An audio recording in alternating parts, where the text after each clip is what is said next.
Bismillahirrahmanirrahim. Perkenalkan, nama saya Wika Widana Fateha, F10511811035.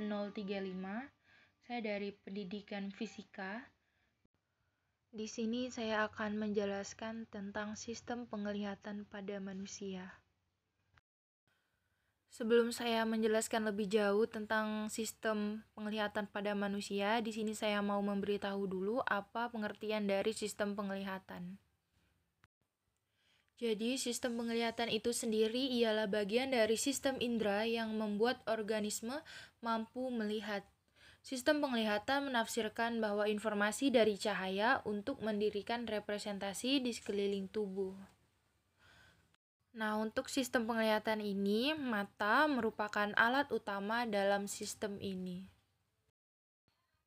Mata merupakan salah satu karunia Allah yang diberikan kepada manusia yang harus selalu kita syukuri karena melalui mata kita dapat menyaksikan indahnya alam semesta, angkasa, orang yang berlalu lalang, bahkan karena mata kita dapat melihat orang yang kita sayangi berada di sekeliling kita. Dan inilah bentuk bola mata kita tanpa alis dan kelopak mata. Bola mata ini terdiri dari bagian-bagian dengan fungsi yang berbeda-beda pula. Adapun bagian-bagian mata itu yang pertama ialah kornea. Kornea merupakan bagian terluar dari mata yang memiliki sifat tembus cahaya. Kornea berfungsi sebagai penerima serta menjadi penerus cahaya yang masuk ke dalam mata. Kornea juga berfungsi untuk melindungi bagian sensitif pada mata. Nah, selanjutnya ialah lapisan kedua pada mata, yaitu lensa mata, yang memiliki fungsi sebagai letak bayangan menuju bintik kuning atau titik fokus. Selain itu, lensa juga berfungsi untuk memfokuskan dan meneruskan cahaya yang masuk ke dalam retina. Lapisan selanjutnya ialah iris. Iris diartikan sebagai selaput yang terletak di bagian tengah dan membentuk celah lingkaran. Iris juga berfungsi untuk memberikan warna pada mata dan juga untuk mengatur besar kecilnya pupil dalam membatasi jumlah cahaya yang masuk. Nah, warna iris manusia itu tidak semuanya sama. Adanya beragam warna pada iris ini dikarenakan dipengaruhi oleh ras atau bangsa. Lapisan berikutnya adalah retina, yang terletak pada dinding belakang bola mata, tempat di mana bayangan dibentuk. Retina disebut juga sebagai selaput jala, yaitu bagian mata yang peka pada cahaya, terlebih lagi pada bintik kuning. Fungsi retina ini adalah untuk menangkap atau meneruskan cahaya dari lensa sampai ke saraf mata. Bagian berikutnya adalah fovea atau bintik kuning atau juga titik fokus, yaitu bagian melengkung yang ada pada retina sekaligus menjadi bagian yang sangat peka pada retina. Seperti inilah proses ketika objek diterima oleh mata kita. Pada video ini kita menggunakan sinar center sebagai objeknya.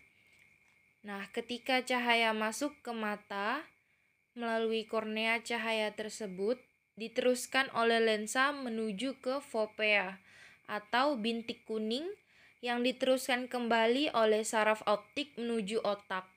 Nah, informasi yang diperoleh tersebut direkam oleh otak untuk diproses mengidentifikasi hingga akhirnya kita dapat membedakan benda atau objek yang kita lihat.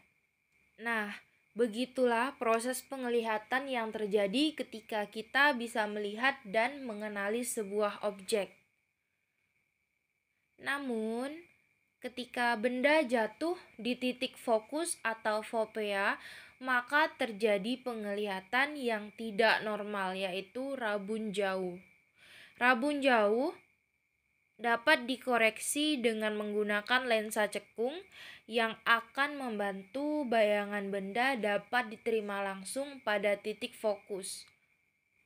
Nah, lalu bagaimana jika bayangan benda jatuh melewati titik fokus? Maka terjadilah penglihatan yang tidak normal, yaitu rabun dekat. Rabun dekat ini dapat dikoreksi dengan penggunaan lensa cembung. Jika bayangan benda tidak dapat diterima dengan normal, walaupun sudah menggunakan bantuan lensa mata, inilah yang disebut dengan kondisi lain, yaitu tunanetra. Nah, sama halnya ketika kita melihat dengan mata tertutup, yang mana pada saat itu tidak ada bayangan atau objek yang dapat disampaikan syaraf optik kepada otak. Adapun tingkat ketajaman penglihatan seseorang tidak sama, namun tergantung pada ketepatan retina memantulkan fokus berupa bentuk yang diterima otak. Ketajaman penglihatan ini disebut dengan visus, yang dapat diukur dengan melakukan pemeriksaan medis. Bagi seorang tunanetra, visus tidak memiliki ukuran alias nihil. Pada penderita low vision, retina matanya masih memiliki sedikit gambar. Mungkin cukup sekian penjelasan dari saya. Jika kurang dan lebihnya saya mohon maaf. Saya akhiri. Wassalamualaikum warahmatullahi wabarakatuh.